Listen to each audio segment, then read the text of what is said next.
smell just as sweet. When Shakespeare's Juliet uttered these now famous words, she implied that names didn't matter. However, in the Shakespearean tragedy, the last names did matter. And it seems your name might matter more than you think. Picking a name for your child can be and is a bit overwhelming. I mean, your child's going to have to live with this name for the rest of his or her life. Pamela Redmond Stride, co-authored Baby Name Bible, says parents become more conscious about the power of a name. Names do have a lot to do with life, and there's a great deal that goes into choosing a name for your child. Today, I'll discuss the factors that affect which name parents choose for their child, and how that name might affect their child's future. To begin, one reason to consider is whether the name is the name of a loved family member, whether it be a parent, grandparent, aunt, uncle, or your cousin's mom's granddaughter's friend's name. Some people say it's absolutely okay to name a child after a relative, but others disagree. For example, you want to start naming your children after siblings, because eventually someone will be left out. Whether it be your child has a special meaning behind their name that another doesn't, or a relative might be jealous you didn't name your child after them. Another factor to consider is the meaning of the name. Most names have a translation, like how Andrea means staring, and Theodore means God's present. And there are also many do's and don'ts to naming children. First, don't pick a name that won't suit the baby in old age. The names Bunny or Lucky might be cute for a child, but not for an adult. Do choose a name that's suited for both. Don't make the name hard to spell. If it's hard to spell, the child will have to spell it over and over again because no one else spells it that way. Do be cautious of initials. For example, don't name your kids Zachary and Taylor because eventually they may have an interesting nickname with the word zit in it. And finally, do be aware of rhyming. Again, it might be cute when the child's little, but in time, your child could have a different, interesting nickname. A final factor to consider is whether a name is a fad. One influence of fad names is celebrities. If just one celebrity names a child Luna, there's a big spike in babies named Luna. And fad names can also be influenced by the state, like how Evelyn is more popular in California and Paige is more popular in the northern states. Utah seems to be a trendsetting state when it comes to fad names. First, a name is popular there, then spreads to the other states. Some examples include Brooke, Riley for males, Braxton, and Natalie. And historical figures can also affect fad names. It's shown that there's a big spike in presidents' names during their presidency. And historical figures can also have the opposite effect. After World War II, the name Adolf vanished completely. So what names have been the most popular? According to the Social Security Office, over the last 100 years, the male name Michael was the top name 44 times, while the female name Mary was the top name 39 times. Hopefully, your parents thought long and hard about what they named you, because it turns out it might matter more than you think. One example of this is something called name signaling. Name signaling is a result of what your name says about your ethnicity, religion, social sphere, and socioeconomic background. For example, you might be treated differently if you're called Josie rather than Josephine. Your name might even influence your career. It's shown that male CEOs commonly use a nickname with one syllable, such as Jack or Bill, while female CEOs commonly use full names with 2 or 3 syllables, such as Deborah or Carolyn. Your name is much the same for a lawyer. In a study that included 500 lawyers, those with easier to pronounce names advanced quicker and held more senior job positions. And a study by Marquette University found that if you have a more common name, you're more likely to be hired. A researcher in the study said, when something's easier for us to comprehend, when we can understand it more, we come to like it more. And it's not just about having an easy or common name. It's shown, published in a study published by the European Journal of Social Psychology, found that if you have a middle initial, people think you're smarter and more competent. In this study, students were asked to write essays with 1 of 4 style author names. Not only did the authors that used middle initials receive top marks, but David F.P.R. Clark, who used the most initials, received the best reviews. Now, your name might bring you success, but it can also cause you harm. This is shown in 4 different studies. The first is a study by David Figlow, who is an economics professor at the University of Florida. He found that boys who are commonly given names to girls misbehaved and disturbed their peers more in middle school, and even linked it to lower test scores. And another study at Shippensburg University found the relation between unusual names and juvenile criminal behavior. They didn't find that unusual names cause behavior, just showed the link between them. Researchers have a couple of theories as to why this is. In the adolescent's case, they'd be more likely to partake in criminal activity because their peers treat them differently, and that, in turn, makes it hard for them to form relationships. And in the juveniles case, they may act out simply because they don't like their names. In another study by David Bigelow, he showed the relation between students' names and teacher expectations. He showed this by using siblings. They'd have the same background, just different names. He found that students with low socioeconomic sounding names, or being black, were met with lower teacher expectations and performed more poorly than their higher status, non-black sounding name counterparts.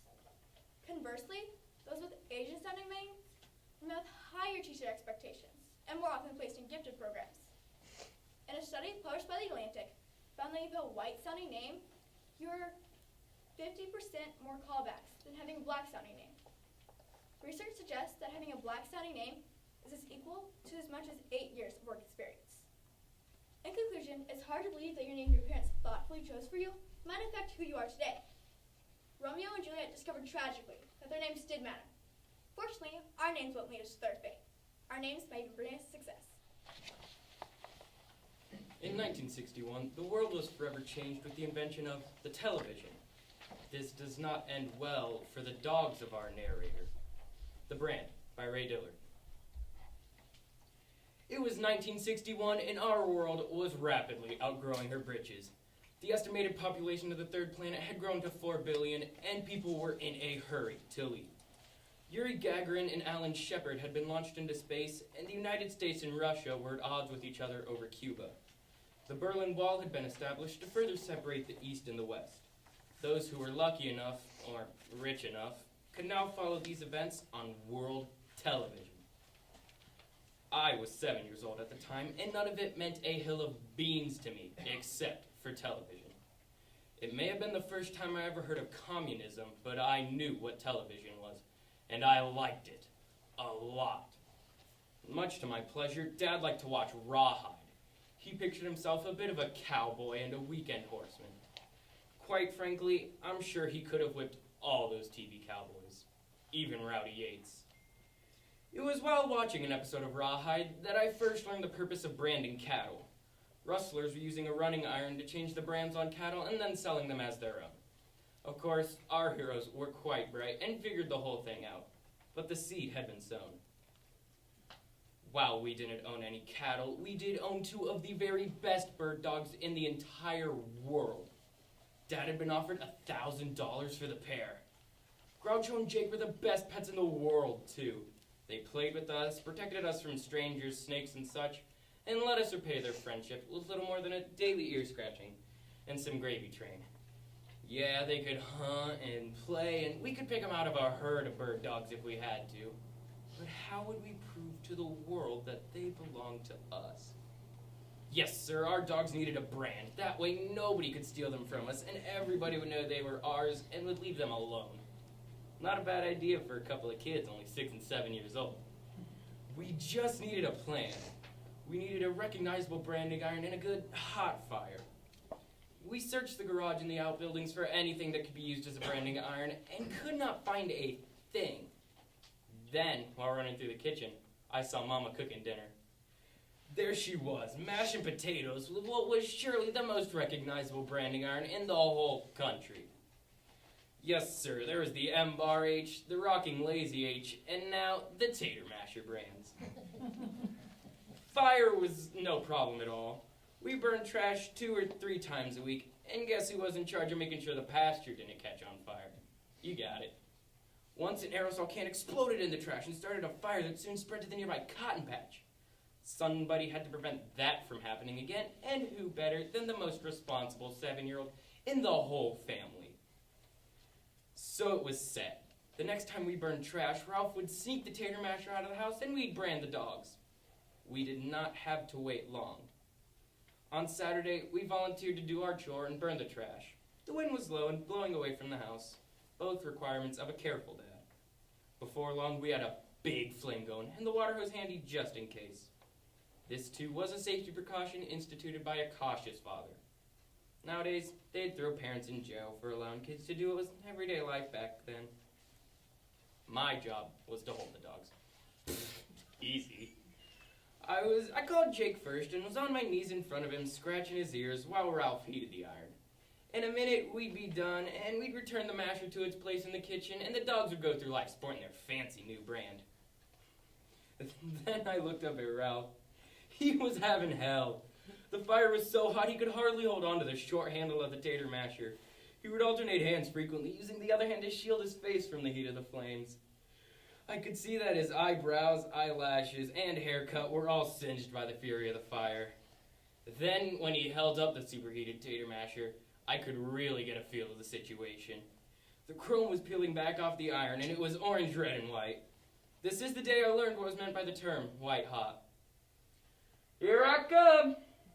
That was all the warning I needed, but I soon found out that I was very unprepared to hold a bird dog that had just had a very hot tater masher applied to his butt. One high yelp from Jake and the smell of burning hair is what I remember next. He ran straight over my chest and left me on my back. He and Groucho sprinted straight under the porch. Jake would be the only victim of that day. When we finally convinced the dogs that it was safe to come out, we could see our mark. It was only a hairbrand and not deep enough to last very long.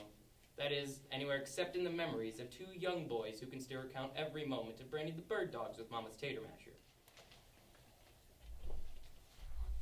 You are my sunshine, you make me happy when times are gray. I would always say that to my little brother. He would always say, sing it again, James. I'll feel better if you just sing it again. Do you feel better now, Billy? Do you feel better now? Life is full of plenty of tough decisions that need to be made, but James, a teenager, has to make a decision no one should ever have to make. Pre-Struck by J.J. Jonas.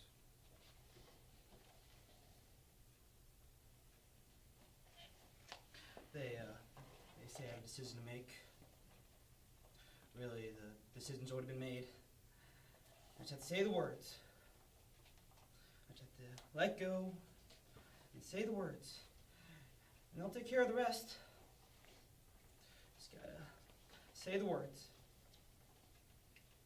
But I can't. It's just too hard. Maybe if I sing, maybe then it'll be easier. Goodbye, Billy.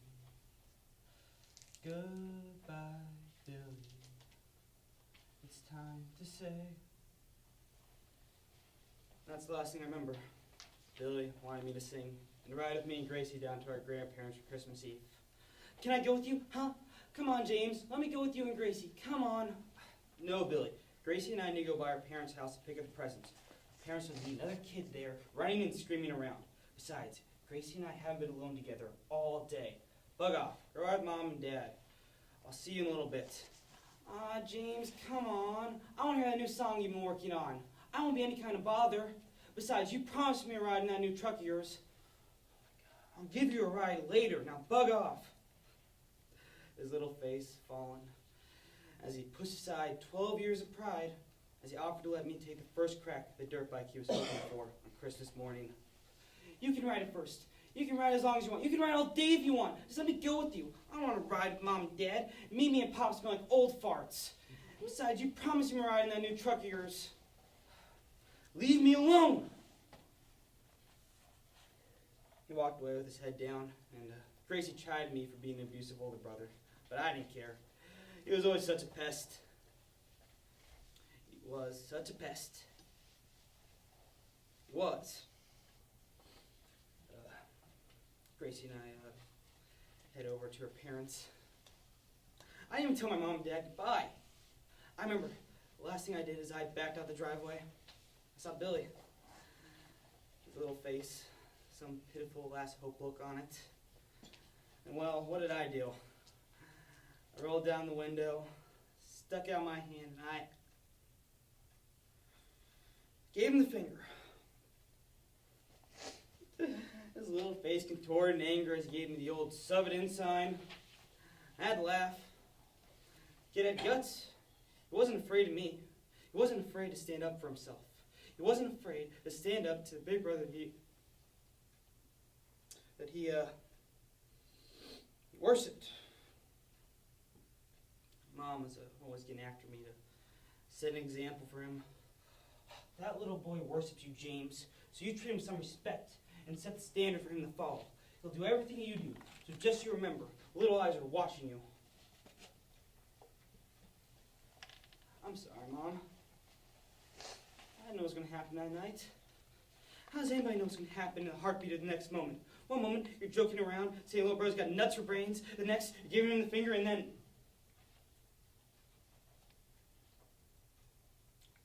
I didn't know, Mom. I just didn't know. Gracie and I head over to our parents to pick up the presents. We're going to go there, spend a little time with our family, and then go to my grandparents to spend the rest of the night. You know how it is as you get older, you got to divide up your time. Gracie's family gathering was huge. So after we had every aunt's famous Christmas dish and her mother's perfect fudge, we were running a little late. I better call Mimi and Pops. Tell them we'll be there in a little bit. I pick up the phone, dial their number. The phone rang and rang. And I cursed old-fashioned ways to myself. Why couldn't they invest in an answering machine? At least then I could have left a message. I slammed the phone down on the receiver. You know, they were probably doing something stupid, like buying milk on Christmas Eve. Or they were in the garage again, admiring Pop's new riding lawnmower for the 5th time. Please, the old man thought he was a Neil Armstrong of riding lawnmowers in his geriatric neighborhood. God, old people get such a kick out of the dumbest things. Well, we better go. Gracie handed me my coat as we hugged and kissed every one of her 1,000 relatives, even the ones that smelled of too much cheap perfume. And we were off in my brand new truck, down to Mimi and Pops to celebrate the rest of the night. But when we got there, no one was home. Let's backtrack. Maybe they had car trouble. It never occurred to me that something could have gone wrong. Not even when we pulled up to police rights surrounding a wreckage. That couldn't be my family's car, all twisted and gnarled up. It was just a double cab truck that looked like my dad's. It still didn't hit me when we got out and heard sirens racing to the hospital, and a wrecking crew pulling a cherry red sports car out of the windshield cavity of the overturned truck. No, it wasn't until Gracie's mom pulled up, and I saw as he was crying that I began to realize this could connect to me. James, we need to get you to hospital. Your mom, your dad, your grandparents, Billy. Billy! What about Billy? Mom and Dad were invincible. Grandparents were so old nothing can happen to them. But Billy, I was supposed to look out for Billy. Gracie's mom took us to the hospital, where I learned that my mom, my dad, and both my grandparents were already dead. Just like that, my whole family wiped out. But they told me Billy was still alive. Sort of. Machines were keeping him alive. My little brother, the one who wanted to hear me sing, the one who just wanted to ride, the one I gave the finger to. The machines were keeping him alive. And the doctors. Oh, the doctors. They told me it was my responsibility to turn them off. You gotta be kidding me. I can't do this. I can't do this. I'm not old enough for this. I'm the one who's got to end my kid brother's life. Gosh, God, why did you let this happen? Why are you doing this to me? I was at the funeral home this morning picking out coffins. I haven't even been to a funeral yet. And now I'm planning 4. 5. 5, including Billy's. Can somebody please help me? I don't know what I'm doing. The minister was here, and all he said was that this is God's will. Was it? Was it your will that somebody got taped up on the freeway, hit the overpass perfectly timed to wipe out my whole family?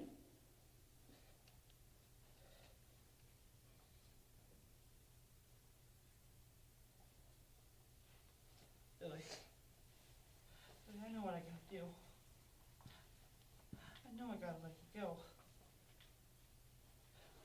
can't. It's just too hard. I'm sorry, buddy. If I had taken you with me, we'd be together right now, going through this together. But I'm here. I'm not leaving you, buddy. I'm right here. I'm right with you. Maybe if I sing, maybe that'll be easier. Goodbye, Billy, my sweet Billy. Goodbye, Billy, it's time to say you are my sunshine. You make me happy when times are gray.